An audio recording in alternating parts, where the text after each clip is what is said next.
বন্ধুরা, আজকে তোমাদের একটা ভারী মজার গল্প শোনাবো। গল্পটার নাম নীল শেয়ালের গল্প।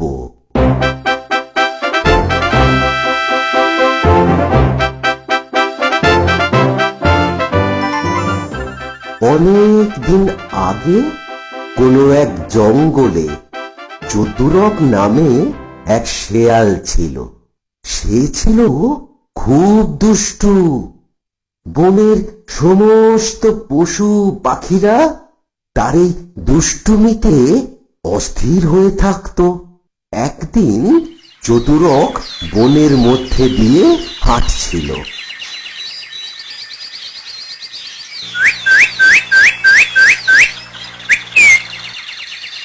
দেখেছিস বদমাস চতুরক কি রকম ভাবে তাকাচ্ছে?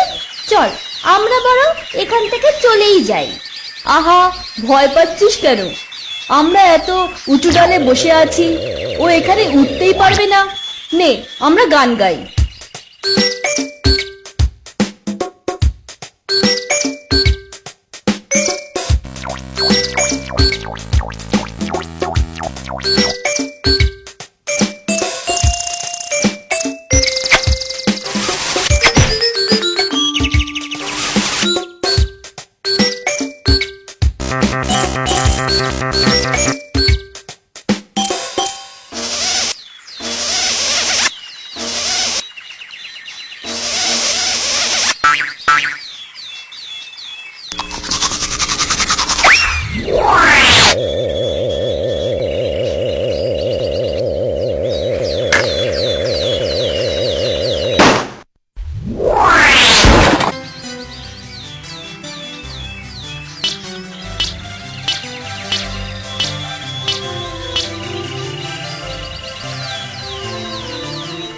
এই মরেছে চতুরক, পালাই বাবা। পালাবি কোথায়? আজ তোকে ধরবই ধরবো। আর আর কচমচ করে চিবিয়ে খাবো। গেলি কোথায়? আয় আয় বলছি, আয়। এই তো পেয়েছি, এই তো পেয়েছি। আজকে কচমচ করে যা খাওয়া হবে না। কিন্তু ব্যাটার তো ভারী হয়ে গেল কি করে? যাকে যত ভারী হবে ততই তো মজা। কি চতুরক দাদা, আজ কি ধরলে? খরগোশ, আজ দুপুরে খরগোশের রোস্ট খাবো।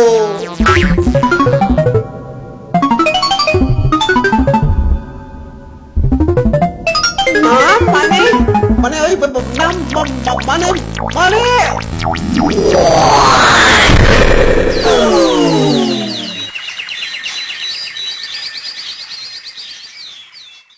না, আজকে বনে কিছুই পাওয়া গেল না।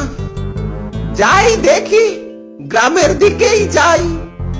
ওখানে নিশ্চয়ই ভালো কিছু খাবার দাবার পাওয়া যাবে। একই রে বাবা, গ্রামটা এত ফাঁকা ফাঁকা লাগছে কেন? একটা ছাগল ছানাও তো চোখে পড়ছে না। যাই, গ্রামের ভেতর দিকটা একবার খুঁজে দেখে আসি। একটা শিয়াল না? যাই, ছতরকে খবরটা দিই।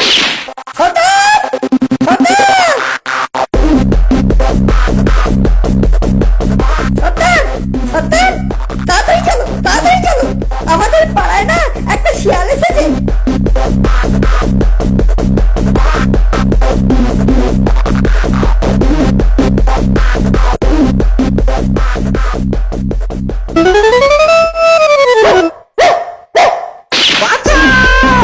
বাঁচাও, ওরে বাবা!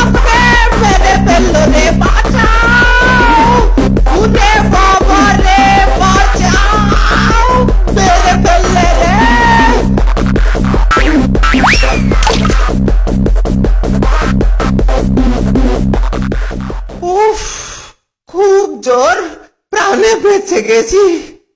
আর আর একটু হলেই ওই ওই কুকুরগুলো আমাকে ধরে ফেলতো। ওরে বাপরে, খুব জোর প্রাণে বেঁচে গেছি। যাই যাই বাবা, ভালোই ভালোই জঙ্গলেই ফিরে যাই। এরপরে চতুরক ফিরে চলল জঙ্গলের দিকে। এদিকে জঙ্গলের পাহারাদার চিলমামা উঠছিল ওই আকাশে। সে খাবার খুঁজে বেড়াচ্ছিল। এমন সময় সে দেখতে পেল একটা অদ্ভুত নীল জন্তু আসছে জঙ্গলের দিকে। সে তো খুব ভয় পেয়ে গেল। চিলমামা তাড়াতাড়ি করে উড়ে চলল জঙ্গলের সবাইকে খবর দিতে। পালাও পালাও, তোমরা সবাই তাড়াতাড়ি পালাও, একটা অদ্ভুত দানব আসছে তোমাদের খেতে। তোমরা সব তাড়াতাড়ি পালাও, পালাও পালাও। শুনেছো ভাল্লুক মামা, চিল ভাইয়া কি বলছে? এটা যদি সত্যি হয় তাহলে তো খুবই ভয়ের ব্যাপার। চলো আমরা সবাই বরং কিছুদিনের জন্য জঙ্গল ছেড়ে চলে যাই। তাই চলো বাপু, আমরা ছেলেপুলে নিয়ে ঘর করি, দানবের হাতে মরবো নাকি? চলো ভাই, সময় থাকতে থাকতে আমরা এখান থেকে পালিয়েই যাই। কি ব্যাপার, সবাই জঙ্গল ছেড়ে পালিয়ে যাচ্ছে? পালাও পালাও, তোমরা সব তাড়াতাড়ি পালাও, জঙ্গল ছেড়ে পালাও, একটা অদ্ভুত নীল দানব আসছে তোমাদের খেতে। তোমরা সব তাড়াতাড়ি পালাও। নীল দানব? ও বুঝেছি, নীল দানব। ওরা আমাকে চিনতে পারেনি। এই তালে না, ওদেরকে ঠকাতে হবে। দাঁড়াও, সবাই দাঁড়াও, দাঁড়াও ভাইয়েরা, আমি দানব নই। ও ভাইয়েরা, শোনো শোনো, ভগবান ব্রহ্মা আমাকে রাজা করে তোমাদের কাছে পাঠিয়েছে। আমি তোমাদের রক্ষা করব। আমরা তোমাকে বিশ্বাস করব কিভাবে? তুমি যে দানব নয় তার প্রমাণ কি? ঠিক কথা, একদম ঠিক কথা। আরে ভাই, আমি যদি দানব হতাম তাহলে কি তোমাদের সাথে এত কথা বলতাম? এক্ষুনি পটাপট ধরে তোমাদের মারতাম আর খেতাম, মারতাম আর খেতাম। ঠিক কথা। নাও ভাই, বলো সবাই, আমাদের নীল রাজার জয়, জয় নীল রাজার জয়। কি মজা, কি মজা, জয় নীল জয়, জয় নীল রাজার জয়। জঙ্গলের সমস্ত পশু পাখিরা সবাই সরল বিশ্বাসে শেয়ালকে তাদের রাজা করল।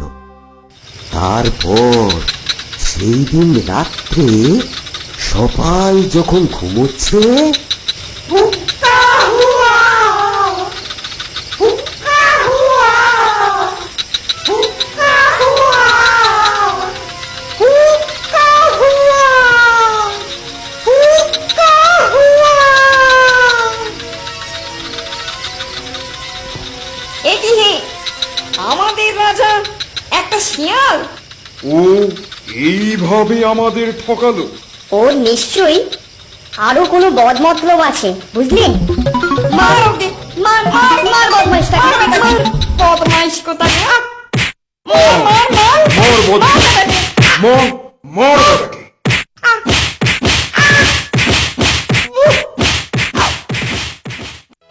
এইভাবে সবাই মিলে দুষ্টু চতুরককে উচিত শিক্ষা দিল। তাহলে এই গল্পের নীতি কথাটা হলো, রঙের আড়ালে আসল চেহারা লুকানো যায় না।